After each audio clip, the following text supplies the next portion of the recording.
Hiya, Jump Magic here. Today I'm bringing you some very unusual places to camp on Killing Floor 2 maps. There are places that are never considered by your average pickup group, but they are viable camping spots up to wave 40 for hard difficulty endless matches. After wave 40, running out of ammo is a big consideration for any camp. First up is the airship map.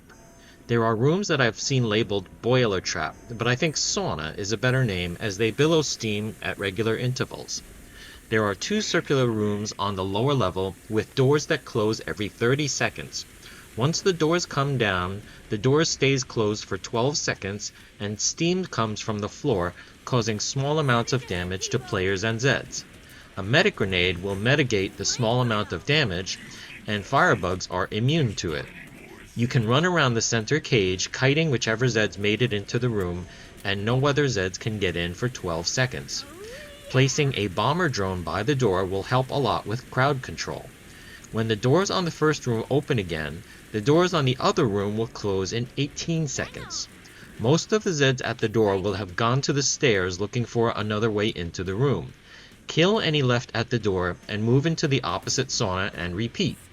The benefit here is that the horde of zeds will be broken down into mini waves that you can deal with in small amounts. Just down the hall from the saunas is the Arboretum, which is a better place to handle bosses, as the shower there will knock them down.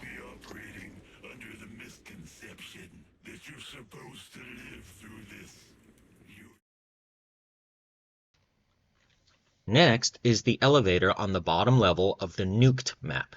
There is a perpetual fire in this elevator, which damages players but also stumbles zeds. Again, firebugs are immune to the damage, and an occasional medic grenade mitigates the fire problem. The tight space works to the advantage of players, as zeds will pause trying to turn the corner and get in the door. A bomber drone outside the door will stumble them on the outside, and zeds that make it inside will be stumbled by the fire. Finally, if a pound makes it inside, jumping will often make the zed hit push you up in the elevator and onto the heads of zeds where many of them cannot reach you. Obviously, boss waves and boom waves are not good situations for this, but normal waves are hilariously short as long as you have enough ammunition.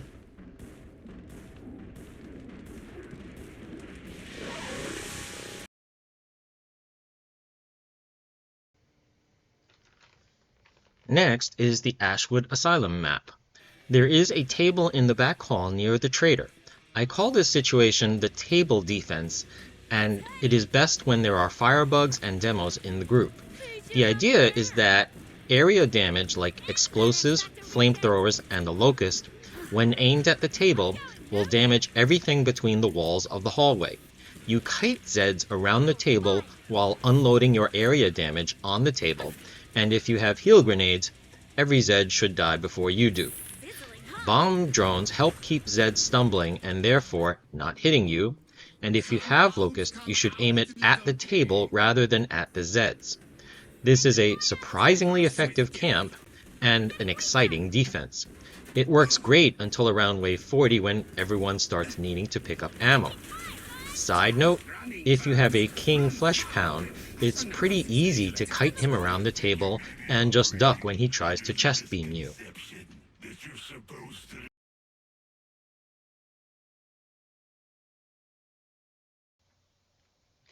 Next up is the Die Sector map.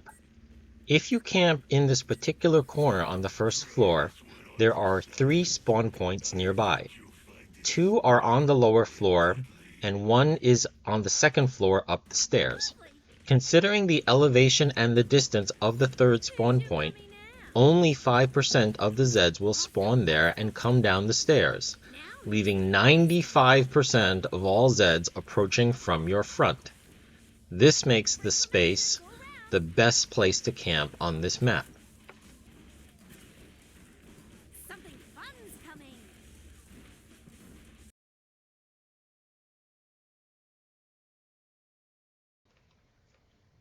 Next up is the Paris map. In the early waves, you can hang out at the bar, which is sort of a last stand camp. You can use a kaboom stick or double-barreled shotgun to jump over the bar and escape. and you can pretty easily kill all the zeds funneling from the open side of the bar.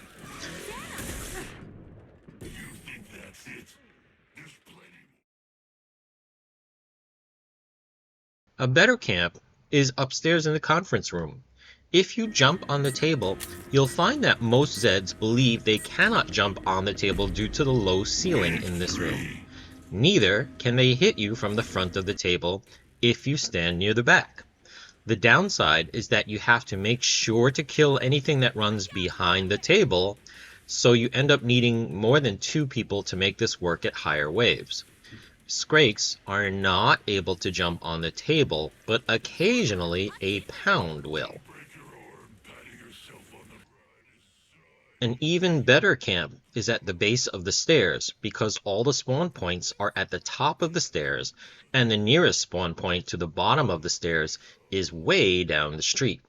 Since it is so far away, very few zeds will spawn there and everything you have to deal with will funnel through the stairs. Next up is the shopping spree map. Very similar to the Ashwood Asylum table, there is a pool table on the second floor which is a good defense because you can always jump down from the pool table to the lower floor.